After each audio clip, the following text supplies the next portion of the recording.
जैसे किर का जहर का रंग होरी हो, कहो कौन तिस खावे राम रंग होरी हो। कहते हैं आपके घर में होरी माने खुशी, जैसे आप होली मनाते हो, खुशी का दिन मनाते हो, कहते ये होरी नकली है। असली होली तो जब होगी तुम्हारे घर में भगवान की भक्ति होगी, सब दुख रोज टलेंगे। एक भक्त कह रहा था जी हमने 11 वर्ष हो गए आज तक कोई त्योहार नहीं मना लिया इस शरण में आए जब, इससे पहले क्या था कि ऐसे कभी तो घर में किसी भाई की मृत्यु होगी, कभी चाचा की होगी, कभी ताऊ की होगी, ताऊ के लड़के की होगी, कभी बहन का बटेऊ मर गया तो कभी बहन मर गई। तो ऐसे 11 वर्ष हो गए हमने कोई त्योहार नहीं मनाया, रोया करते बैठ के त्योहारों को। तो ये खाक त्योहार है। तो परमात्मा कहते हैं हमारी शरण में आओ, थारा रोज होली रहेगी। और जैसे बुराई तुम करते हो, जो बुराइयां करके धन संग्रह करते हो या किसी को सताते हो, ये तो ऐसा कर रहे हो जैसे जहर खा रहे हो।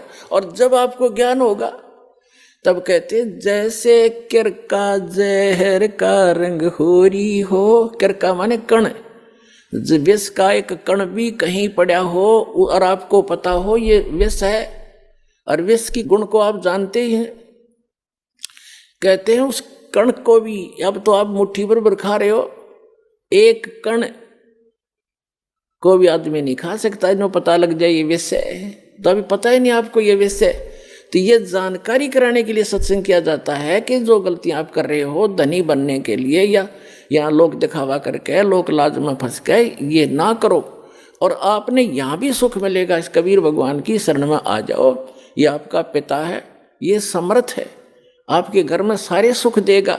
तो इसलिए कहा है जैसे किर का जहर का रंग होरी हो, कहो कौन तिस खावे राम रंग होरी हो।